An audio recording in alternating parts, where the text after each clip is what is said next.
आप देख रहे हैं न्यूज़ 9 भारत, रखिए आपको सबसे आगे।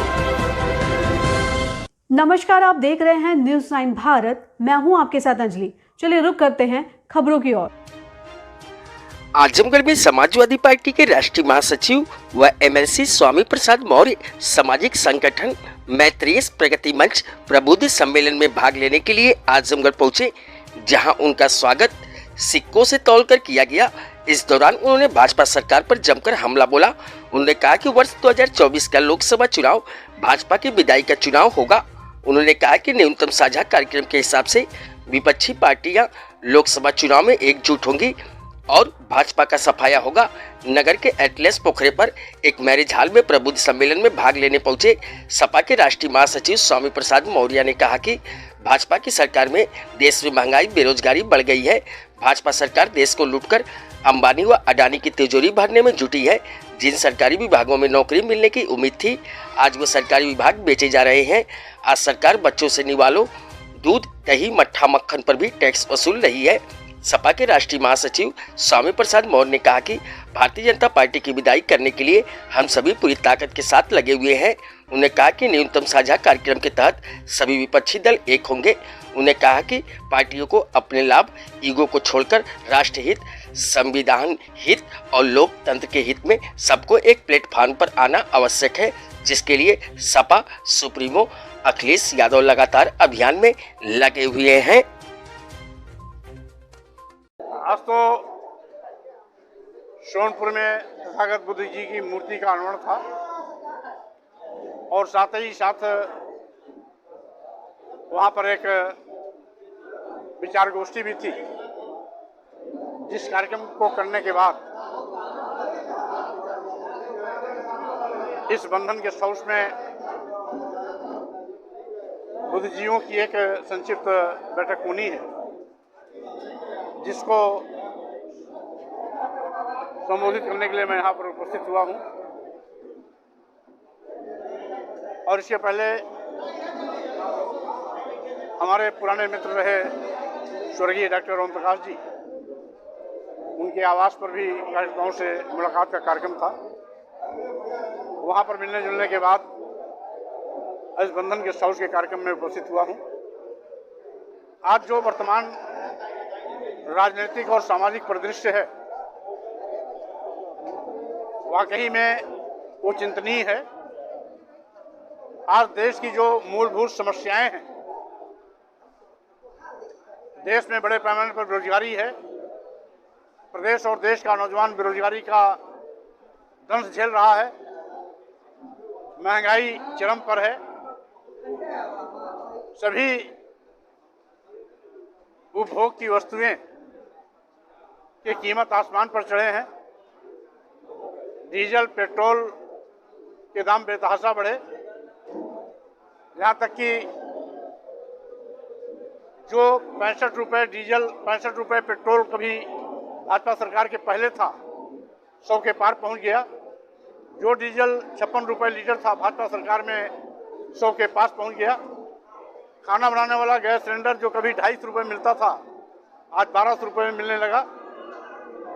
यही नहीं, हर जीवनोपयोगी सामान की कीमतें आसमान पर चढ़ी हैं।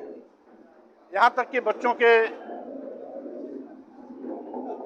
खाद्यान्न के साथ भी इस सरकार ने कर वसूलने में कोई गुरेज नहीं किया। आज बच्चों का निवाला, दूध, दही, मक्खन, पनीर, मट्ठा आदि पर भी ये सरकार जीएसटी लगा दी है। और ऐसा लगता है कि ईस्ट इंडिया कंपनी से भी ज़्यादा भयंकर लूट वर्तमान केंद्र और प्रदेश की सरकार कर रही है। गनीमत थी कि ईस्ट इंडिया कंपनी देश को लूटती थी तो अपने देश के खजाने में ले जाकर के इंग्लैंड में पैसा। बीजेपी की विदाई करने में सक्षम होंगे, इतनी ज़्यादा सीट हम निकाल लाएंगे। सरकार के जो कि कुछ ऐसे जो कि चीजें हैं जिसको भाजपा का लोकतंत्र में कोई विश्वास नहीं है। लोकतांत्रिक तरीके से विपक्षी पार्टी अपनी आवाज न उठा पावे, इसीलिए Bhajpa ED, CBI, income tax का दुरुपयोग कर रही है। यहाँ तक कि जब कभी भारत में इमरजेंसी थी उस समय भी ये भयावह स्थिति नहीं थी। उस समय ईडी, सीबीआई, इनकम टैक्स का दुरुपयोग नहीं हुआ था। लेकिन आज बिना इमरजेंसी के भारतीय जनता पार्टी सारी हदें पार करके लोकतंत्र को कुचलने का दुस्साहस कर रही है। लेकिन विपक्ष मिल करके इनके सारे साजिश और तिकड़म को नाकामयाब करेगा। 2024 लोकसभा चुनाव में भाजपा की विदाई अवश्य होगी। विपक्ष सरकार में है या भाजपा सरकार में है? भाजपा अगर सरकार में है और इस बात का रोना रो रही है तो इसका मतलब है ये सरकार आज कुछ भी करने में असमर्थ है। जिस तरीके से आज पूरा देश बेरोजगारी, महंगाई, जीएसटी का दुरुपयोग, छुट्टा जानवरों का आतंक, सरकारी विभागों को बेचे जाने का सरकार द्वारा किया गया पाप आज सरकार के सर चढ़कर बोल रहा है, वैसे ही सरकार की नाकामयाबी, असफलता भी अगर कोई भाजपा का सांसद ये कहता है कि विपक्ष नहीं बनने दे रहा है तो भाजपा सरकार को तत्काल इस्तीफा देना चाहिए, क्योंकि उस कुछ करने के हैसियत में नहीं है। गठबंधन पूरे अपने अंतिम रूप में आ जाएगा और 2024 का लोकसभा चुनाव जब भी होगा भाजपा की विदाई तय है। हमारे देश की संस्कृति रही है, ये वही भारत है जहां से वसुधैव कुटुंबकम का संदेश पूरी दुनिया में गया था। ये वही भारत है जहां हिंदू, मुस्लिम, सिख, ईसाई सब आपस में भाई भाई का नारा लगता था। ये वही भारत है जहां पर भारत की पहचान भाईचारे के नाम पर जानी जाती थी। आज भाईचारा तार तार किया जा रहा है और इसीलिए हम सभी विपक्षी पार्टी मिलकर के इस देश को, संविधान को, लोकतंत्र को बचाने के लिए एक होकर के 2024 लोकसभा चुनाव में भारतीय जनता पार्टी की विदाई करने पर पूरी ताकत से लगे हुए हैं। 2024 लोकसभा का चुनाव भाजपा की विदाई का चुनाव होगा। आधार क्या होगा लोकसभा चुनाव को लेकर? जैसा कि न्यूनतम साझा कार्यक्रम के आधार पर सभी विपक्षी दल एक होंगे, क्योंकि पार्टियों को अपने इंटरेस्ट को छोड़कर, अपने ईगो को छोड़कर राष्ट्र हित में, संविधान हित में, लोकतंत्र के हित में सबको एक प्लेटफॉर्म पर आना आवश्यक है, जिसके लिए समाजवादी पार्टी के राष्ट्रीय अध्यक्ष अखिलेश यादव जी भी लगातार अभियान में लगे हुए हैं। देश को लूटकर अदानी और अंबानी की तिजोरी भरने में लगी हुई है। यहां तक कि जिन सरकारी विभागों में नौजवानों को सरकारी नौकरी मिलने की उम्मीदें थी, आज वो सरकारी विभाग बेचे जा रहे हैं। देश के सभी बंदरगाह, एयरपोर्ट, एयर इंडिया, सभी रेलवे स्टेशन, कई दर्जन ट्रेनें, यहां तक कि LIC जैसी बड़ी संस्था अदानी के हवाले कर दिया गया है।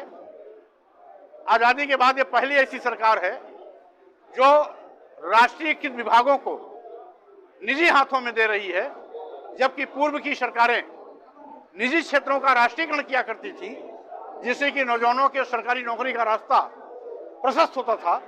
लेकिन ये पहली ऐसी असफल सरकार है जो सरकारी विभागों को निजी हाथों में बेचने का पाप कर रही है। यही नहीं, आज GST का भी दुरुपयोग हो रहा है।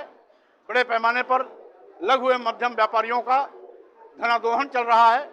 ये जांच के नाम पर उनका शोषण हो रहा है। यही नहीं, लोकतंत्र को कुचलने की लगातार सरकार कोशिश कर रही है। ED, CBI, इनकम टैक्स का दुरुपयोग, ये विरोधी पार्टियों के ऊपर सरकार इस मंशा के साथ कि लोकतंत्र की आवाज को दबा दिया जाए, विपक्ष की आवाज को बंद कर दिया जाए, विपक्ष की बोलती बंद कर दी जाए, इस घिनौने सोच के साथ भाजपा जो भी कर रही है वो लोकतंत्र की एक खतरे की घंटी है। संवैधानिक संस्थाओं को भी शून्य किया जा रहा है। यहां तक कि भारतीय संविधान द्वारा प्रदत्त अनुसूचित जात, अनुसूचित जनजात और पिछड़ों के आरक्षण को भी ये सरकार शून्य करती जा रही है।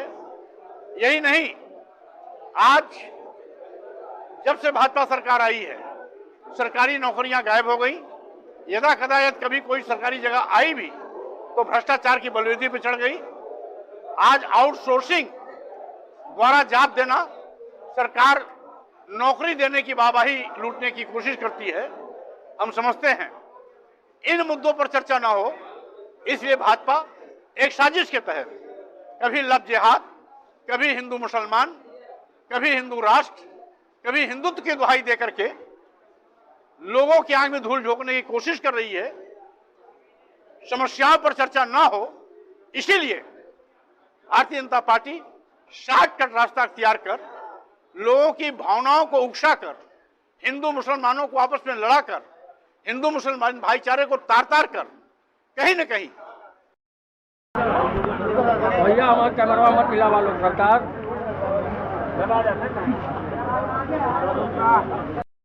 जिंदाबाद जिंदाबाद डॉक्टर मौर्य जिंदाबाद जिंदाबाद जिंदाबाद डॉक्टर मौर्य जिंदाबाद जिंदाबाद जिंदाबाद और समाज जिंदाबाद जिंदाबाद जिंदाबाद डॉक्टर प्रतिमान जिंदाबाद जिंदाबाद जिंदाबाद डॉक्टर प्रतिमान जिंदाबाद।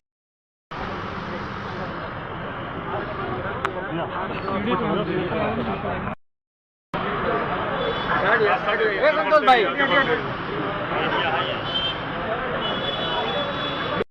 अभी के लिए फिलहाल इतना ही काफी। बने रहिए हमारे साथ।